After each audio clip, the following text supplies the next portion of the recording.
दोस्तों, आपने narco test के बारे में तो सुना ही होगा। आपने कई बार न्यूज़पेपर, टीवी चैनल या मूवीज़ में भी देखा होगा।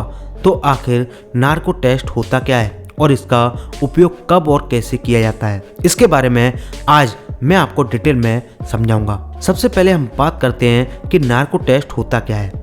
दोस्तों, नार्को टेस्ट एक प्रकार का टेस्ट है जब किसी मुजरिम को इथेनॉल, सोडियम पेंटाथॉल, बॉर्बिजोल केमिकल्स के इंजेक्शन दिए जाते हैं। तो यह दवाई इंसान को आधा बेहोश कर देती है। फिर इंसान सेमी कॉन्शियस की सिचुएशन में चला जाता है और जब हम सेमी कॉन्शियस की सिचुएशन में होते हैं तो उस समय हम चाहकर भी झूठ नहीं बोल सकते, क्योंकि झूठ बोलने के लिए कल्पना का सहारा लेना पड़ता है और अपनी तरफ से कुछ बातें जोड़नी पड़ती हैं, कुछ बातें हमें छुपानी पड़ती हैं और हमें अपने दिमाग का सहारा लेकर एक कहानी बनानी होती है। जबकि सच बोलने के लिए ना तो हमें ज़्यादा दिमाग की जरूरत होती है और ना ही कोई कहानी बनानी पड़ती है।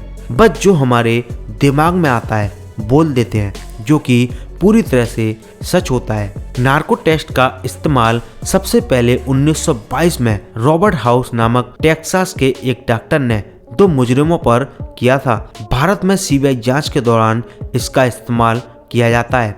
भारत में पुलिस इसे कई सालों से इस्तेमाल कर रही है, जो कि खुद को दोषी ठहराने के लिए दिए गए अधिकारों का उल्लंघन है। चलिए हम बात करते हैं कि नार्को टेस्ट कैसे किया जाता है। नार्को टेस्ट करने से पहले जिस मुजरिम से पूछताछ करनी होती है उसकी सबसे पहले उम्र, हेल्थ को देखा जाता है। उसके बाद यह तय किया जाता है कि उसके अनुसार उसके ऊपर कौन से केमिकल्स का इस्तेमाल करना सही रहेगा, क्योंकि अगर दवाई गलत हुई तो इससे इंसान की मौत भी हो सकती है या फिर इंसान के दिमाग पर इसका बहुत गहरा असर पड़ सकता है। इसलिए उम्र और हेल्थ के आधार पर ही उसको इंजेक्शन दिया जाता है। लेकिन इंजेक्शन देने से पहले उसको 2 मशीनों से जोड़ा जाता है। नार्को टेस्ट 2 तरीकों से किया जाता है, एक तो पॉलीग्राफी मशीन से और दूसरा ब्रेन मैपिंग टेस्ट के द्वारा। सबसे पहले हम बात करते हैं पॉलीग्राफी मशीन के बारे में।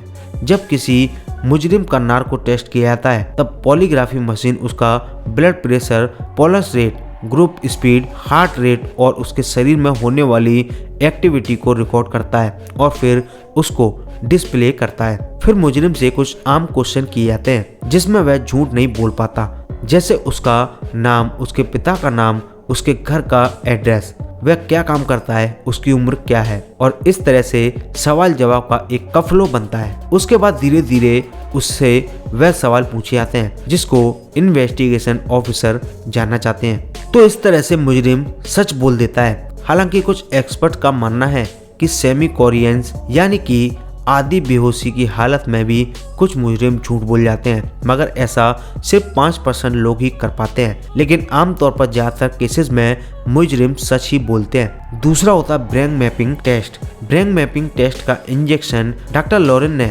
1962 में किया था और आज इस टेस्ट का बहुत ही जगहों पर इस्तेमाल किया जाता है। यह एक ऐसा टेस्ट है जिसमें किसी स्पेशल पर्सनल को कंप्यूटर से जुड़ा हुआ एक हेलमेट पहनना होता है। इस हेलमेट में सेंसर लगे हुए होते हैं और यह सेंसर दिमाग में होने वाली सारी हलचल को स्कोर रिकॉर्ड करते हैं और इन्हीं हलचल को स्क्रीन पर दिखाते हैं। ब्रेन मैपिंग के दौरान मुजरिम को तरह तरह की आवाज़ें सुनाई देती हैं और उसके सामने रखी एक बड़ी डिस्प्ले पर कुछ फोटोज और वीडियोस भी दिखाए जाते हैं। फिर जिस केस में वह मुजरिम पकड़ा गया है उसको उससे जुड़े हुए वीडियोस दिखाए जाते हैं और ऑडियो भी सुनाए जाते हैं। और अगर मुजरिम अपराध से जुड़े किसी आवाज़ या सिग्नल को पहचानता है तो P3 तरंगें स्क्रीन पर दिखाई देने लगती हैं। जबकि एक निर्दोष आदमी इन तरंगों को नहीं पहचान पाता है तो यह तरंगें पैदा नहीं होती। तो उम्मीद है दोस्तों कि आप नार्को टेस्ट के बारे में काफ़ी कुछ जान गए होंगे। दोस्तों, वीडियो को शेयर कीजिए फेसबुक, व्हाट्सएप, ट्विटर पर।